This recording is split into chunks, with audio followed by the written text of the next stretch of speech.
ये आपको प्रोफेसर्स बोलते थे कि हम आपका करियर बर्बाद कर देंगे।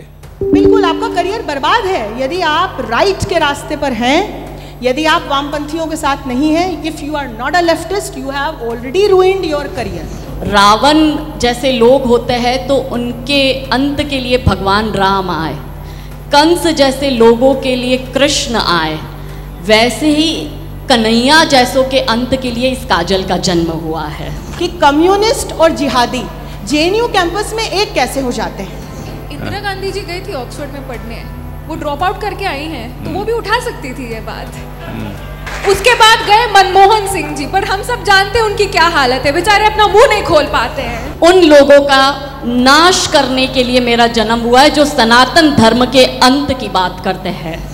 नारी शक्ति का प्रदर्शन अब हम मंच पर देखेंगे। शुरुआत में अंशु आपसे करूंगा। जेएनयू में एक लड़की रहती थी, इसकी भूमिका आपने क्या किस उस पर देखी? क्या आपने उस दौरान अपनी प्रतिभा के साथ जिस तरह का प्रतिरोध होता रहा, क्योंकि जेएनयू को हम दूसरी तरीके से जानते रहे हैं, जेएनयू के बारे में तो आंदोलन, भारत विरोधी प्रदर्शन के तौर पे जानते रहे हैं। आपने जो देखा, आपके साथ जो हुआ, उसकी एक संक्षिप्त कुछ कहानी हमारे दर्शकों को भी सुनाएं, जिन्होंने की किताब पढ़ी भी है और जिन्होंने संभवतः नहीं पढ़ी। ज़रूर, धन्यवाद अनुराग। सबसे पहले इस सभागार में उपस्थित अपने सभी भाइयों बहनों और पीछे जो युवा तरुणाई मुझे दिखाई दे रही है उसको सादर नमस्कार।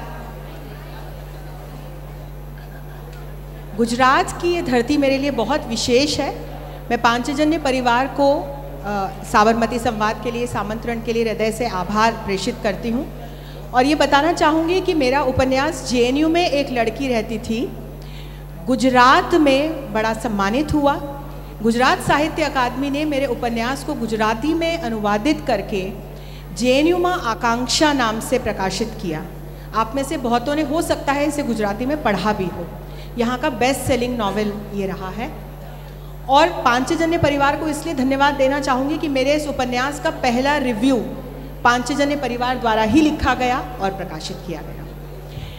हमारे इस सत्र का जो टॉपिक है वो है प्रतिभा और प्रतिरोध, और यही मेरे उपन्यास का केंद्र बिंदु भी है। और इसके पहले कि मैं अपनी बात रखूं, उपन्यास क्यों लिखा, किस परिवेश में लिखा, इसमें मैंने क्या लिखा है, पीछे जो मेरे भाई बहन थोड़ा शोर मचा रहे हैं उनको 4 पंक्तियां सुनाना चाहती हूँ। यहाँ 3 नारी शक्ति बैठी हुई है, ज़रा ध्यान दीजिए। तो ये जो भारतीय स्त्री के परिप्रेक्ष्य में जब प्रतिरोध की बात आती है तो वो कहती है, मैं उस माटी का वृक्ष नहीं जिसको नदियों ने सींचा है। ध्यान से सुनना, मैं उस माटी का वृक्ष नहीं जिसको नदियों ने सींचा है, बंजर माटी में पलकर मैंने मृत्यु से जीवन खींचा है। तुम हालातों की अग्नि में जब जब भी मुझको झोंकोगे, ये सारी भारतीय स्त्रियों को समर्पित है। तुम हालातों की अग्नि में जब जब भी मुझको झोंकोगे, तब तपकर सोना बनूंगी मैं। तुम मुझको कब तक रोकोगे, तुम मुझको कब तक रोकोगे। क्या बात। तो प्रतिभा और प्रतिरोध की जब बात आती है, आज जेएनयू में पढ़ाती हूँ। मैं बहुत साल जेएनयू में छात्रा रही हूँ। मैंने मास्टर्स, एमफिल, पीएचडी जेएनयू से किया है। बहुत लंबा समय कैंपस में बिताया है। छात्र संघ की सदस्य रही हूँ। चुनाव लड़ा है, जीता है। सौभाग्य की बात यह कि कभी रॉन्ग साइड नहीं गई। मेरे पैनल मेट यहाँ बैठे हैं, प्रफुल्ल केतकर, हमेशा राइट साइड पर रही। बड़ा सौभाग्य रहा मेरा। लेकिन जब ऐसी प्रतिभा कैंपस में आती है जो वामपंथ का विरोध करती है, तो उसका प्रतिरोध होता है। उसका प्रतिरोध कैसे होता है? तो सबसे पहले हमें समझाया जाता है कि भाई अगर आपको इलीट कहलाना है, आपको इंटेलेक्चुअल कहलाना है, आपको फेमिनिस्ट बनना होगा, आपको फेमिनिज्म के मायने समझने होंगे, उसके लिए आपको अपनी संस्कृति को छोड़ना पड़ेगा, परिवार को छोड़ना पड़ेगा, पहनावे को छोड़ना पड़ेगा, आपको कूल बनना पड़ेगा, मॉडर्न बनना पड़ेगा, मैं कहूँ झोला छाप बनना पड़ेगा। और जब हम उसका प्रतिरोध करते हैं तो हमारा प्रतिरोध कैसे होता है, पहले समझाया जाता है, ब्रेन वॉश करने की कोशिश की जाती है, उसके बाद हमें धमकियाँ मिलनी शुरू होती हैं। तो सेंटर के लेवल पर ये पूरा नेक्सस है। प्रोफेसर्स के द्वारा भी बड़े कड़े शब्दों में हमें चेताया जाता है, we may ruin our career. मुझे ये कहा गया हॉस्टल में हमारा बाइकआउट किया जाता है। मैं खाना खाने बैठती थी जब चुनाव ये लड़ रही ये थी। आपको प्रोफेसर्स बोलते थे कि हम आपका करियर बर्बाद कर देंगे। बिल्कुल, आपका करियर बर्बाद है यदि आप राइट के रास्ते पर हैं, यदि आप वामपंथियों के साथ नहीं हैं। If you are not a leftist, you have already ruined your career. और मैंने तो चुनाव लड़ा था, तो उसके बाद हॉस्टल में एक अलग लेवल का प्रतिरोध झेलना पड़ा। मजाक उड़ाया जाता था, ये गंवार है, बाइकआउट किया जाता था। भाई आप तो फेमिनिस्ट हैं, आप कहती हैं जिस महिला को जैसे रहना है वो वैसे रह सकती है, मेरी ये मर्जी है, ये मेरी विचारधारा है, तो आप मुझे मेरे तरीके से क्यों नहीं रहने देते? लेकिन वो अलाउड नहीं है। और फिर उसके बाद तरह तरह से परेशान करने के काम किया जाना। टीवी रूम जाएंगे तो आपको बैठने नहीं दिया जाएगा, आप खाना खाने बैठेंगे आपके साथ के लोग उठ जाएंगे, तो बड़ा ह्यूमिलिएटिंग लगता था। और मेरे साथ तो अनुराग जी ये भी हुआ है, मैं जब चुनाव लड़ रही थी, मेरे घर मेरे प्रतिष्ठान के एक बहुत प्रतिष्ठित लेफ्टिस्ट प्रोफेसर ने फ़ोन किया और मेरे पिताजी को कहा कि आपको पता नहीं है आपकी लड़की गुंडों की पार्टी से चुनाव लड़ रही है। मेरे पिताजी ने पूरी बात बड़ी शांति से सुनी और मेरे पिताजी ने कहा चिंता ना करें, मैं भी एक गुंडा हूँ। और फिर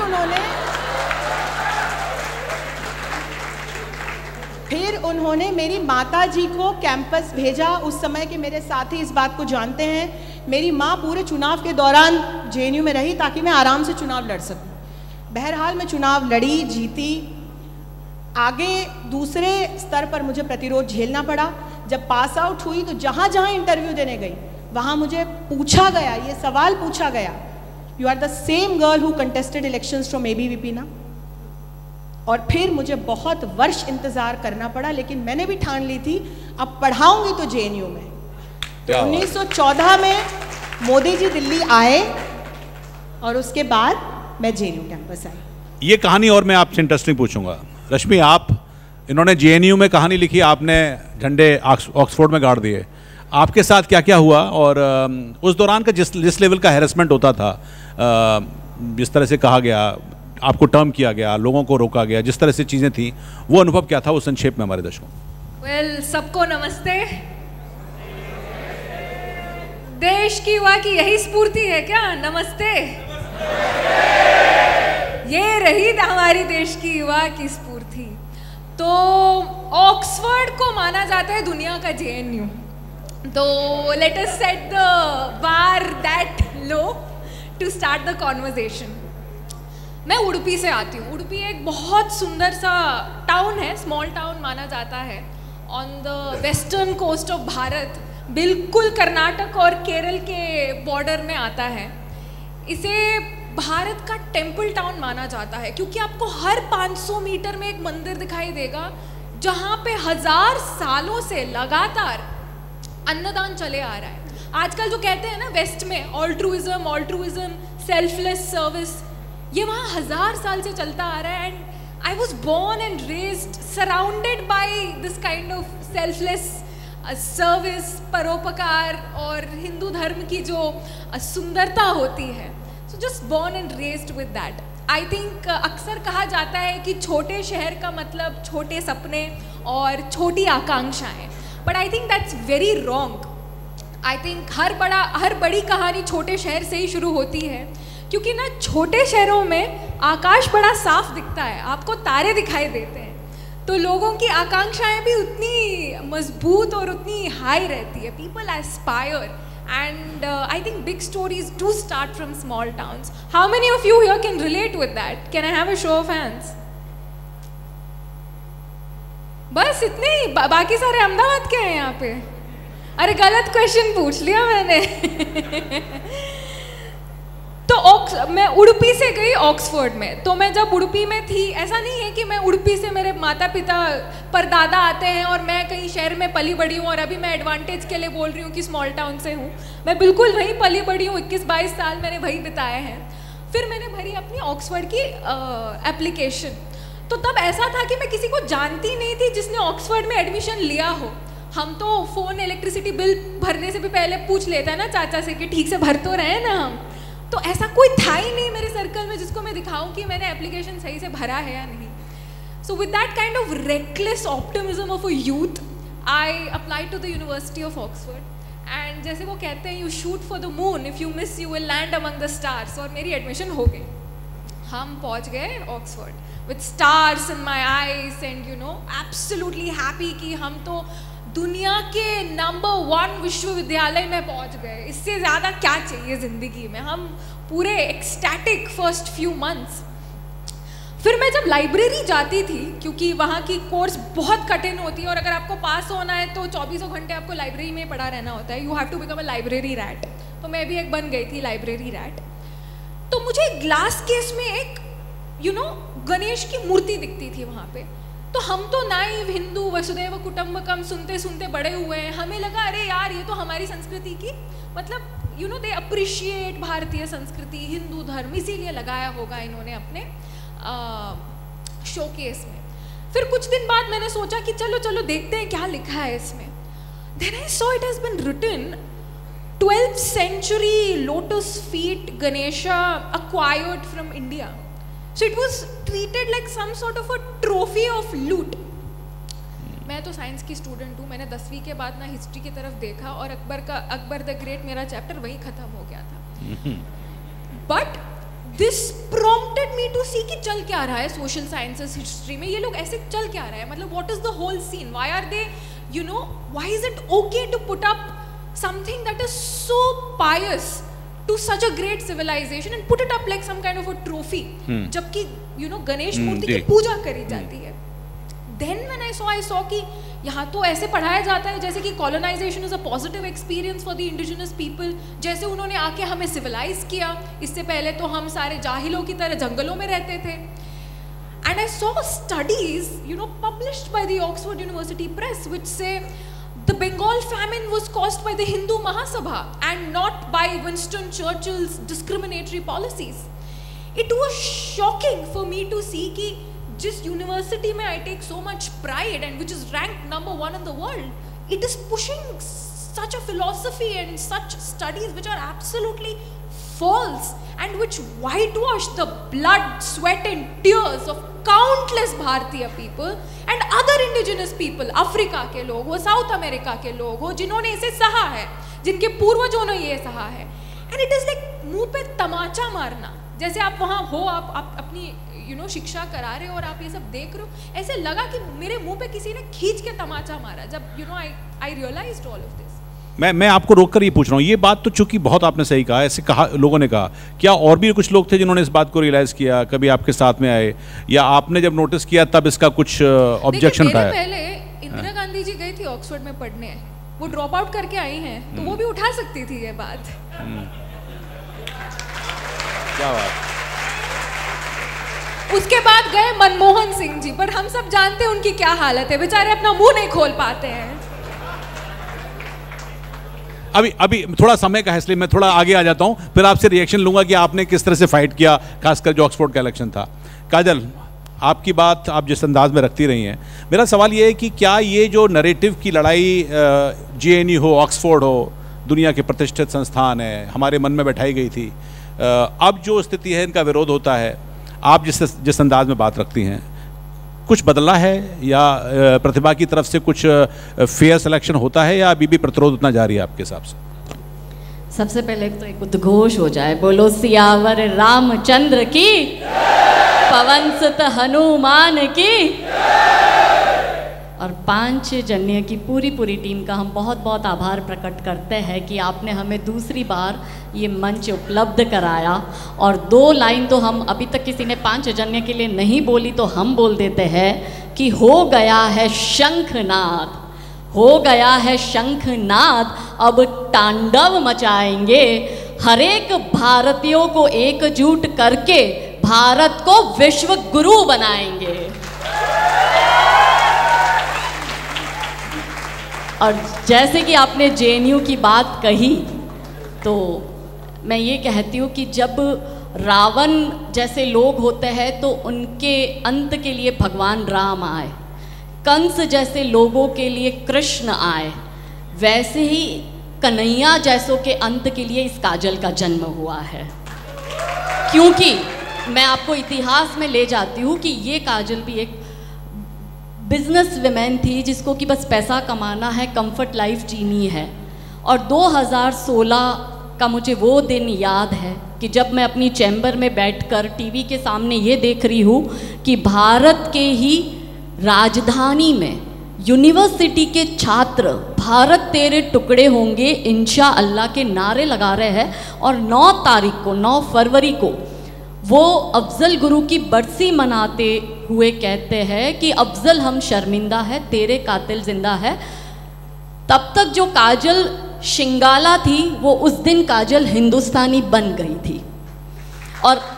और उस वक्त मेरे मन में ये आया कि गलती इन जैसे लोगों की नहीं है, गलती हम जैसे लोगों की है कि जब हम जैसे लोग निष्क्रिय होते हैं तब ऐसी असुरी ताकतें सक्रिय होती है। इसलिए उस दिन इस काजल ने अपना घर, परिवार, बिजनेस, पैसा सब कुछ त्याग कर 24 घंटे में सांसारिक जीवन में रहने वाली वो प्रचारक हूँ जो महीने में सिर्फ 3 या 4 दिन घर पे रहती है और बाकी सिर्फ प्रवास करती है कि कोई बच्चा भारत की बर्बादी के नारे ना लगाए, कोई बच्चा भारत तेरे टुकड़े होंगे को सहन ना करे। जहाँ प्रतिभा होती है वहाँ प्रतिरोध भी होता है, और मैं मानती हूँ कि प्रतिरोध होगा तो ही प्रतिभा का जन्म होगा। और इस तरह के जब प्रतिरोध होते हैं तो हम जैसी प्रतिभाएं और उभरती, और हमारे पीछे आप जैसे समस्त भाई है कि जिनका मनोबल हमें और मिलता है, तब शक्ति बनकर वो हमें और कार्य करने के लिए प्रेरित करती है। संघर्ष डेफिनेटली एक उस महिला के लिए बहुत कठिन हो जाता है कि जब वो एक सांसारिक जीवन में तो है ही, जिसके बच्चे भी है, मगर वो ऐसा काम कर रही है कि जिसमें उसकी सीधी टक्कर जिहादियों के साथ है। क्योंकि आप जानते हैं कि मैं लव जिहाद पर, भूमि अतिक्रमण और धर्मांतरण पर कार्य कर रही हूँ, तो जिसमें मेरा डायरेक्ट जो टकराव होता है वो भारत के उन्हीं आतंकवादी मानसिकता के साथ होता है। तो संघर्ष है, लेकिन मुझे ऐसा लगता है जो मेरे गुरु है, जो संघ के वरिष्ठ प्रचारक है, वो हमें ये कहते हैं कि मान चुनौती कर सामना ये जीवन संग्राम का, मान चुनौती कर सामना ये जीवन संग्राम का, कर्मवीर को फर्क न पड़ता किसी जीत या हार का। तो कोई मुझे फ्रिंज एलिमेंट कह दे या कोई मुझे एक्सट्रीमिस्ट कह दे, कोई कह दे ये नफरत फैला रही है, इस पर तो FIR हुई, ये तो जेल जाके आ रही है, इसको ऐसे मंच क्यों उपलब्ध कराए जा रहे हैं, इसको इतना नाम क्यों इसका चलाया जा रहा है, तो हम कहते हैं कि तुम भाड़ में जाओ, हमें कोई फर्क नहीं पड़ता। मैं प्राउड हिंदू हूँ, मैं प्राउड सनातनी हूँ, और हर एक उन लोगों का नाश करने के लिए मेरा जन्म हुआ है जो सनातन धर्म के अंत की बात करते हैं। क्या बात है, क्या बात है। अब एक बार फिर आपसे JNU में कुछ बदला उसके बाद? जितनी प्रतिभा आपने एक अच्छा जवाब उनको दिया कि उन्होंने आपको प्रोफेसरशिप लेने से रोका, डिनाई किया, अभी कुछ स्थिति बदली है या फिर अभी भी वहीं पर ऐसे लोग हैं? देखिए, जब हम वामपंथ के दुष्चक्र को देखते हैं तो एक बहुत ही हमें समझने की बात है कि एक जटिल और एक बहुत ही सधा हुआ, बहुत ही आपस में वेल निटेड फ्रेमवर्क है। ये एक पूरा सिस्टम है। इसमें प्रोफेसर्स भी हैं, इसमें NGOs भी हैं, इसमें राजनीतिज्ञ भी हैं, इसमें मीडियाकर्मी भी हैं, इसमें विद्यार्थी भी हैं, और ये आपस में बहुत यूनाइटेड रहते हैं। तो जब किसी भी गांव से, देहात से, मार्जिनलाइज्ड कम्युनिटी से, छोटी जगहों से हमारी प्रतिभाएं जब यहाँ पहुँचती हैं, निश्चित तौर पर बुद्धिमान होती हैं, एंट्रेंस क्लियर करके पहुँचती हैं। तो जो ये वामपंथ का दुष्चक्र है, ये पूरी स्टेप बाय स्टेप प्रोसेस है। मैंने अपने उपन्यास में अपने मुख्य पात्र की जो कहानी लिखी है वो ऐसे ही एक छोटी सी जगह से JNU पहुँचती है, वामपंथियों के हाथ पड़ती है, धड़ाम से गिरती है, पर फिर मैंने प्रतिभा का प्रतिरोध बताया है, क्योंकि मैं वामपंथियों की जीत किसी भी कीमत पे बर्दाश्त नहीं कर सकती। तो मेरी मुख्य पात्र फिर उठती है, प्रतिरोध करती है और जीतती है, और इस पूरी प्रक्रिया में फिर वो सवाल पूछती है। तो वो उन प्रोफेसर्स से सवाल पूछती है, इसीलिए आज कुछ स्थितियां बदली। वो प्रोफेसर्स से पूछती है कि आप अपने बच्चों को क्रांतिकारी क्यों नहीं बनाते, आप अपने बच्चों के हाथों में झोला क्यों नहीं पकड़ाते, आप अपने बच्चों को ऑक्सफोर्ड, येल और हार्वर्ड जैसी यूनिवर्सिटीज़ पढ़ने क्यों भेजते हैं, और हम लोग जो इतनी मेहनत करके JNU जैसी जगह पर आए हैं, आप हमको गांजा, झोला और क्रांति की मशाल क्यों पकड़ा देते हैं। इससे कुछ बदलाव आया। दूसरी चीज़ अनुराग, एक सवाल पूछने की है सूडो सेक्युलर्स से, और एक सवाल पूछने का है उन लोगों से जो लव जिहाद को और कन्वर्जन्स को बढ़ावा देते हैं इन प्रतिभाओं को ट्रैप करके। तो जब हम वामपंथ को देखें तो पूरा दुष्चक्र, जिसमें वामपंथ भी है, अलगाववाद भी है, इसमें नक्सलवाद भी है, इसमें लव जिहाद की समस्या भी है, इसमें कन्वर्जन की समस्या भी है। हमारी एक शीला कब शकीला हो जाती है उसको स्वयं को नहीं पता चलता, और जेएनयू में ये कहानियाँ बहुत सारी हैं जो हमने देखी है। तो इसमें सवाल पूछने की आवश्यकता है। आप सवाल पूछिए कि कम्युनिस्ट और जिहादी जेएनयू कैंपस में एक कैसे हो जाते हैं।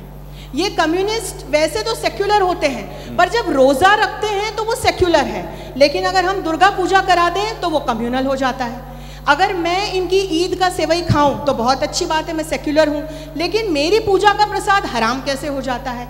ये कम्युनिस्ट जो हैं, ये चाहे हमारा मेस हो या टीवी रूम हो या कोई हॉल हो या गार्डन हो, वहाँ नमाज पढ़ते हैं तो वो सेक्युलर है, लेकिन यदि हम अपने कमरे में भी हॉस्टल के एक दिया जला लें तो हम कम्युनल कैसे हो जाते हैं। और यदि टोपी लगाकर आप क्लासरूम में चले जाएं तो वो सेक्युलर कहलाता है, कोई प्रोफेसर किसी को कुछ नहीं कहता, लेकिन यदि मैं टीका लगाकर पहुंच जाऊं तो मैं कम्युनल हूं।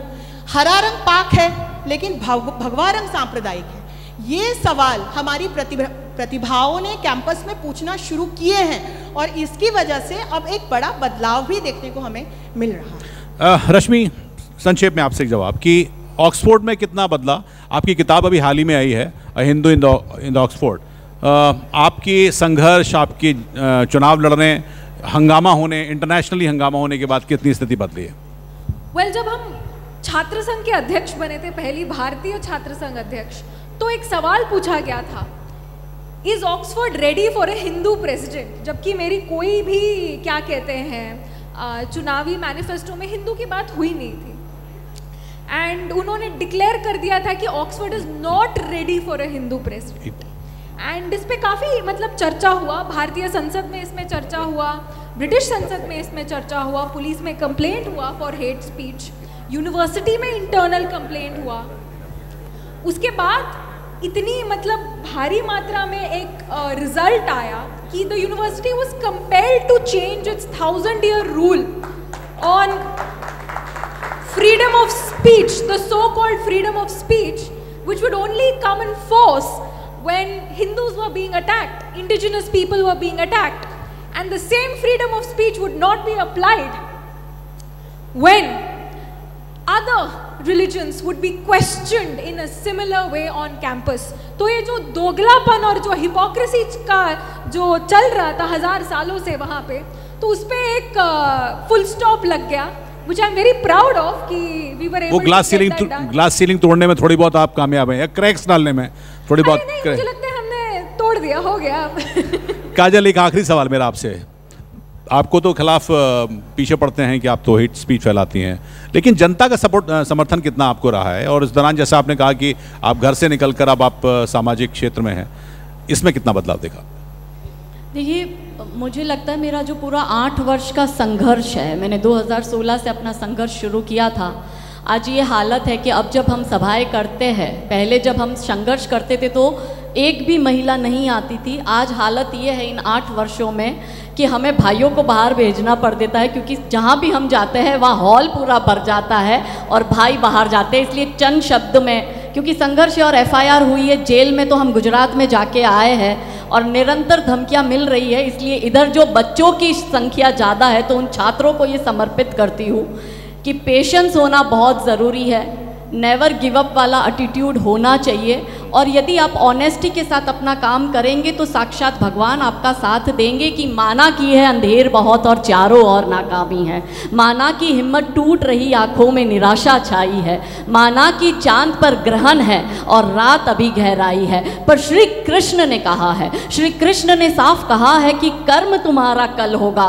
और कर्म में अगर सच्चाई है तो कर्म कहाँ निष्फल होगा, हर एक संकट का हल होगा, वो आज नहीं तो कल होगा। लोहा जितना तपता है लोहा जितना तपता है उतनी ही ताकत भरता है, सोने को जितनी आग लगे वो उतना प्रखर निखरता है, हीरे को जितनी धार लगे वो उतना खूब चमकता है, मिट्टी का बर्तन पकता है तब धुन पर खूब खनकता है। सूरज जैसा बनना है, सूरज जैसा बनना है तो सूरज जितना जलना होगा, नदियों सा आदर पाना है तो पर्वत छोड़ निकलना होगा। और हम भी श्री राम के वंशज है, हम भी श्री राम के वंशज है। क्यों सोचे राह सरल होगा, कुछ ज्यादा वक्त लगेगा पर संघर्ष जरूर सफल होगा, हर एक संकट का हर होगा, वो आज नहीं तो कल होगा।